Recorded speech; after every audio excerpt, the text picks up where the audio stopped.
자, 안도현 시인의 모닥불이고요. 저 지금 이거 날라가서 3번째 촬영이에요. 짜증나요.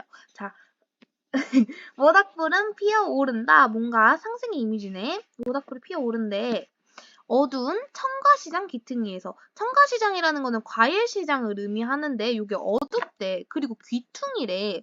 우리가 뭔가 아이돌들도 이렇게 센터가 있는데 센터 옆에 좀 별로 주목받지 못하는 그런 멤버들이 있잖아요. 그런 약간 그런 멤버들에게 주목을 하는 거야. 그러니까 조금 소외되고 있는 좀 외곽 요런 것들을 포인트로 잡고 있네. 지하도 공사장 입구에서 뭔가 공사장인데 심지어 지하야. 우리가 반지하 약간 이런 거 하면은 조금 어두운 이미지들 떠오르잖아요. 그쵸? 잡것들이 몸푼 세상 쓰레기장에서. 뭔가 확실하다. 쓰레기장이라고 하는 거 보니까 뭔가 좋은 건 아닌 것 같아. 천하동성한 여공들 가슴 속에서. 우리 여성 노동자들이 힘들게 막 새벽에 일하고 이러고 나면은 얼마나 그 마음속에 분노 같은 게 있겠어. 그치? 요런 여자 노동자들의 가슴 속에서 그리고 언제 올지도 모르는데 요 첫 차를 기다리는 면사무소 앞에서 얼마나 춥고 막 힘들고 고되고 이러겠어. 가난한 양말에 구멍난 아이 앞에서 비탈진 역사. 비탈진 역사라고 하는 거 보니까 아, 내 삶이 평탄하지 않았구나 추측할 수 있죠. 그런데 우리가 이렇게 다 힘들고 고난한데 이 사람들을 내가 착하다라고 말을 하네. 그러니까 내가 착하다고 말하는 걸 보아해서 아, 내가 이 고된 삶을 살고 있는 서민들을 애정의 눈으로 바라보고 있구나. 요거 알 수 있는 거죠. 그래서 시련과 고난을 겪고 있는 착하게 살고 있는 서민들이 모여 있는 곳이라는 거야. 서로 연대하면서 살고 있다는 거죠. 그렇게 하고 나서 모닥불은 피어오른다. 한 번 더 반복하네요. 근데 여기서 우리가 이 모닥불은 피어오른다를 대구법으로 볼 수 있을까요? 정답은 볼 수 없습니다. 왜냐하면 대구법이라고 하는 건 지난번 시간에 연이어서 나타나는 게 핵심이라고 그랬단 말이에요. 그죠? 그렇기 때문에 지금 모닥불은 피어오른다라는 거가 서로 간격 차이가 엄청나. 그래서 얘는 대구법으로 볼 수 없지만 똑같은 문장이 반복되기 때문에 통사구조의 반복이라고는 볼 수 있습니다. 자, 그래서 우리가 조금 구분을 해보면 에서라고 하는 거는 뭐 내가 영화관에서 밥을 먹었다. 집에서 잤다. 이런 식으로 에서는 장소를 나타내는 그런 부사예요. 그렇기 때문에 이 에서라는 거를 반복해서 모닥불이 피어오르는 장소를 내가 열거를 하고 있는 겁니다. 자, 계속 연이어서 볼게요.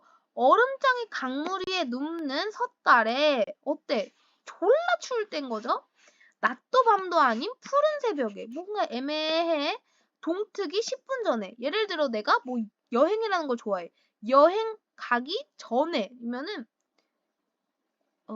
여행 가기 전에는 약간 설레니까 안 되겠다. 쉬는 시간 전에로 봅시다. 쉬는 시간 전에. 그럼 수업 시간인 거잖아. 그러니까 내가 이 쉬는 시간이라는 거는 좋은 거지만 전이라고 했으니까 얘가 결국에는 전체적으로 봤을 때는 안 좋은 의미인 거야. 그죠? 그래서 뭐뭐 하기 전에 그래서 어둡고 추운 실현의 시간들을 열거하고 있습니다. 뭔가 쌀밥에 더운 국을 말아먹기 전에 무장 독립군들 출정가 부르기 전에 압록강 건너기 전에 뭔가 압록강 건너고 이러는 건 내가 뭔가를 하려고 할 때인 거지. 그래서 불의에 저항하기 직전에 를 얘기를 하고 있어. 그래서 모닥불이 이번에는 피어오르는 때를 얘기를 하고 있는 거죠. 여기서 배부른 그들 잠들어 있는 시간에 라고 했어요. 그러면 이 배부르다는 건 뭐야? 내가 돈도 좀 있고 하니까 내가 배가 부른 거잖아. 그러니까 얘네는 부유층인 거고 쓸데없는 책들이 다 쌓인 다음에는 지식인층인 거지. 그런 다음에도 모닥불은 피어오른다. 언 땅바닥에 신선한 충격을 주는 그리고 훅훅이라고 하는 음성상징어 사용됐네. 훅훅 입김을 하늘에 불어넣는 죽음도 그리하여 삶으로 돌이키는 삶을 희망으로 전진시키는 그날까지 끝까지 울음을 참아내는 모닥불은 피어오른다. 그래서 여기서는 모닥불의 특징을 얘기를 하고 있네. 그래서 모닥불은 피어오른다 한 번 더 반복. 그리고 핵심. 한 그루 향나무 같다. 뭔가 같다라고 하는 건 뭐야? 직접적으로 얘기를 하는 거지. 내 마음은 호수다. 이런 식으로 해서 내가 내 마음에 뭐가 호수라는 거지? 호수의 특징 잔잔하네? 내 마음도 잔잔하네? 그러면은 그래서 얘를 비유한 건가? 이렇게 생각하는 게 아니고 뭐뭐 같다. 내가 너 같다. 정하원이 곽윤정 같다. 이렇게 직접적으로 얘기하기 때문에 얘는 직유법이 사용된 거란 말이에요. 그래서 얘는 비유법이 사용된 시인 거야. 자, 그래서 제가 정리한 거를 토대로 좀 봐보면요. 모닥불은 피어오른다. 여기서 동일시구가 반복된 거. 하지만 대구법은 아닌 거 체크해주라고 했었죠. 그리고 에서를 반복해서 모닥불이 피어오르는 곳을 열거한다. 어둡고 춥고 가난하고 소외되고 시련과 고난을 겪고 있는 서민들의 모습. 하지만 사람들이 착하게 모여있는, 서로 연대하며 살고 있는 곳인 거야. 모닥불이 피어오르는 곳은. 그래서 어둡고 춥고 가난하고 뭔가 어둡고 좀 지하도 공사 중이니까 춥고 약간 소외되고 요런 것들, 요런 곳에서 요런 곳이고, 하지만 사람들이 모여있고 착하게 살아있는 곳이 바로 모닥불이 피어오르는 곳인 겁니다. 자, 그리고 두 번째 봤을 때 에라고 하는 것을 반복을 하고 있어요. 모닥불이 피어오르는 때는요, 바로 이 얼음장이 강물 위에 눕는 섣달이래요. 얼마나 춥겠어. 섣달이라는 거는 12월인 거야. 그 12월에 얼마나 춥겠어요. 그래서 가장 춥고 뭔가 힘겨울 때, 푸른 새벽 막 이럴 때 너무 힘들잖아. 그리고 뭔가 쌀밥에 더운 국 말아먹기 전에, 압록강 건너기 전에 이런 식으로 현실을 극복하기 위한 새로운 시작을 할 때, 그리고 말뿐인 지식을 넘어서 내가 이제 행동으로 실천하기 위해 나설 때, 이럴 때 모닥불이 피어오른다라는 겁니다. 언 땅바닥에 신선한 충격을 주는 훅훅 입김을 하늘에 불어넣는 훅훅이라는 거 음성 상징어 사용한 거. 그래서 모닥불의 특성 성격을 열거하고 있습니다. 어둡고 힘겨운 현실을 희망으로 바꾸고 극복할 수 있도록 위로하는 존재. 이 시는요, 그래서 대상 모닥불이 주인공인 시입니다.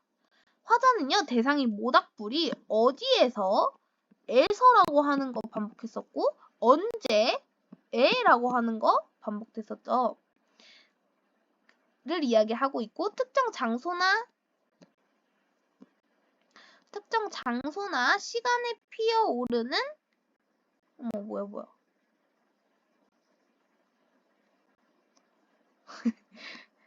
특정 장소나 시간에 피어오르는 모닥불이 지니는 의미를 이야기하고, 이 모닥불이 한 그루 향나무 같다고 평가를 하고 있습니다. 자, 모닥불이 피어오르는 공간은요, 힘겹게 살아가는 서민들의 삶의 공간인 거야. 애정의 대상인 거고. 근데 이 서민들이 애정의 대상이라는 거야. 근데 근거가 뭐야? 서술자가 착하게 살아있는 곳에서 라고 직접적으로 서술을 했어. 그죠? 그리고 모닥불이 피어오르는 시간은 시련의 시간. 그리고 불의에 저항하기 전에. 이 불의는 뭐야? 지배계층으로부터 느끼는 내 감정인 거죠. 모닥불은 힘겹게 살아가는 서민들 곁에서 피어오르며 고통을 인내하고 시련을 극복할 수 있도록 희망을 불어넣는 존재입니다. 아주 긍정적인 거죠. 향나무는요, 재를 올릴 때 사용하는 나무로 모닥불을 숭고한 존재로 내가 평가를 하는 겁니다. 그래서 요거 갈래를 정리해보면 자유시, 정서를 서술하는 서정시, 그리고 현대시입니다. 그리고 상징적이고요, 좀 비유적이에요. 비유적인 건 뭐뭐 같다라고 서술을 했고, 상징적이라는 거는 향나무라는 거를 통해서 우리 모닥불을 표현하고 있는 것들이 상징적이라고 볼 수 있겠죠. 제재는 모닥불이고요. 주제는 고단하게 살아가는 사람들을 위로하고 그들에게 희망을 주고자 하는 의지입니다. 그래서 우리 표현법까지 정리하고 나서 구분하면 되겠습니다. 자, 반복법, 조사가 반복됐어요. 처속격 조사라는 거는 내가 거주하고 있는 그런 위치를 말하는 거야. 그래서 초속격 조사에서 어디에서 집에서 놀이터에서 수영장에서 이런 식으로 내가 처소하고 있는 것들을 얘기해 주는 게 처속격 조사에서가 반복되고 있고요. 부사격 조사에가 반복되고 있는데 이거 제가 UCC로 찍었었던 건데 애하고 의가 있잖아요. 여기서 애하고 의 구분하는 게 의는 관형격 조사고 애는 부사격 조사야. 그래서 관형격이니까 관형사잖아. 그러니까 얘는 체언을 꾸며주고 얘는 용언을 꾸며주는 거예요. 그래서 나의 의 책 이런 식으로 뭐뭐의 책이라고 하는 명사를 꾸며주고 있죠. 그리고 집에 가자 이런 애는 가자라고 하는 용언을 꾸며주고 있는 거죠. 그렇게 해서 애랑 의를 구분하는데 여기서 애는 용언을 꾸며주는 부사격 조사입니다. 설명이 너무 길게 갔는데 쉽게 말해서 그냥 애는 부사격 조사라는 거예요. 부사격 조사. 그래서 초속격 조사에서랑 부사격 조사애가 반복이 되고 뭐뭐하는 마지막쯤에서 돌이키는 불어넣는 이런 식으로 는 같은 거 반복되고 있었죠. 그래서 어미가 반복되고 있는 거 체크. 그리고 동일시구 반복, 모닥불은 피어오른다. 근데 주의해야 될 거 뭐야? 대구법은 아니었다.